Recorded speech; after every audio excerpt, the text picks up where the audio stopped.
আল্লাহ তাআলার কাছে দয়া করুণা ভিক্ষা চেয়ে আমরা শুরু করছি সূরার নাম কাউসার। একটু জবান ছেড়ে সবাই ঠোঁট নাড়ায় আমার সাথে তেলাওয়াত করুন। আউযু বিল্লাহি মিনাশ শাইতানির রাজিম। বিসমিল্লাহির রাহমানির রহিম।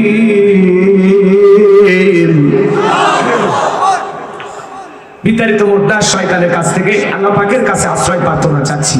পরম করুণাময় দয়ালু আল্লাহ তাআলার নামে শুরু করছি। আমরা যে কোনো কাজ শুরু করব কার নামে? আল্লাহর নামে কাজ শুরু করলে বরকত আছে না নাই? তাহলে সূরার নাম কাউসার। সবাই আমার সাথে পড়ুন। ইন্না আ'তাইনাকাল কাউসার ফাসাল্লি লিরাব্বিকা ওয়ানহার ইন্না শানিয়াকা হুয়াল আবতার। লিল্লাহি তাকবীর।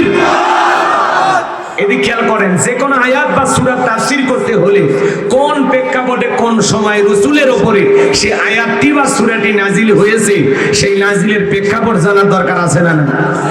আরবিতে বলা হয় শানি নজুল। যদি শানি নজুল আলোচনা করা হয় তাহলে তাফসীর বুঝতে সহজ হয়। বলুন সুবহানাল্লাহ। যদিও সূরাটি খুবই ছোট, কিন্তু এর ভিতরে যে আলোচনা আছে 3টি আয়াত 3 রাত ধরে যদি আমি আলোচনা করি তারপরেও শেষ করা সম্ভব নয়। চিৎকার মেরে বলেন সুবহানাল্লাহ। একটু মনোযোগ, কানটা খরগোশের মতো খাড়া করবেন, দেখবেন কোরআন শুনলে ভাল লাগবে। মনটা যদি আবু বকরের মতো নরম হয় কোরআন শুনলে ঈমান বাড়বে, আর মনটা যদি আবু জাহেলের মতো পেঁয়াজ গোশ দিয়ে ভরা থাকে কোরআন শুনেও শয়তানি বাড়বে।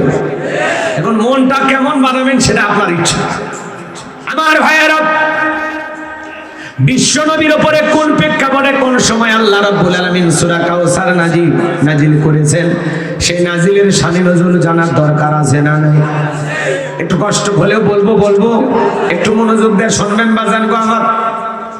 নবীজির উপরে কোন সময় আল্লাহ রাব্বুল আলামিন সূরা কাউসার নাজিল করেছেন, নাজিলের প্রেক্ষাপটটা কেমন ছিল? নবীর প্রিয় সাহাবী হযরত আনাস রাদিয়াল্লাহু তাআলা বলেন, আমরা রাসূলের চারপাশ দিয়ে বসা, আমি তাকায় দেখি নবীজির মনটা ভীষণ খারাপ, মুখটা মলিন, চোখের কোণা দিয়ে অশ্রু ঝরতেছে।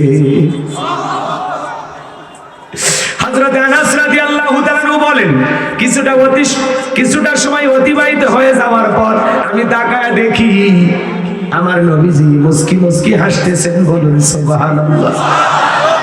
হযরত আনাস দেখে বলেন, নবী গো, এই মাত্র দেখলাম মনটা খারাপ, মুখটা মলিন, চোখের কোণা দিয়ে অশ্রু ঝরতেছে, আবার কেন মুস্কি মুস্কি হাসেন?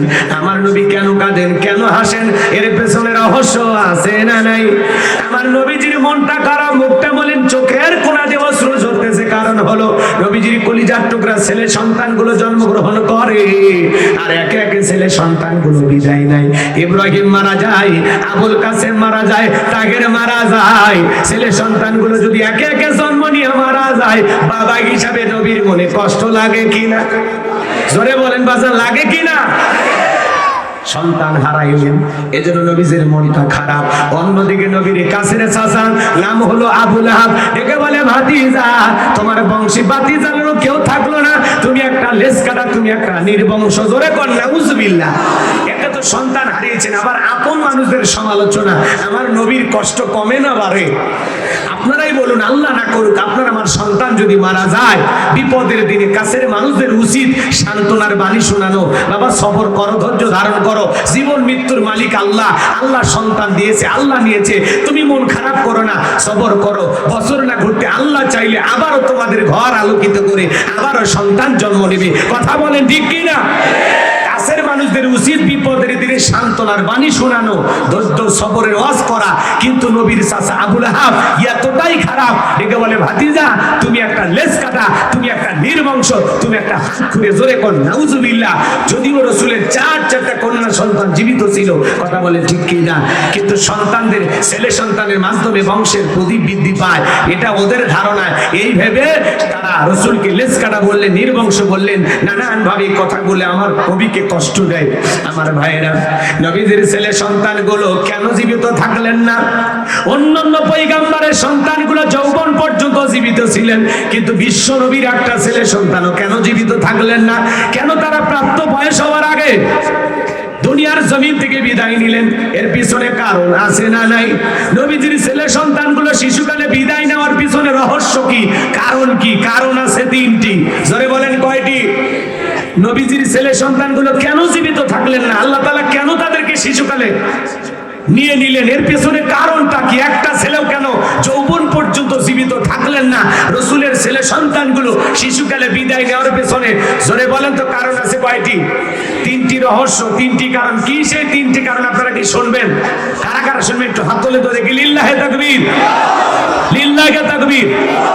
নবীর উম্মত হিসেবে জানতে মনে চাই না রাসূলের ছেলে সন্তানগুলো আল্লাহ তাআলা দুনিয়ার জমিনে কেন জীবিত রাখলেন না? কি সেই তিনটি কারণ, কি সেই রহস্য?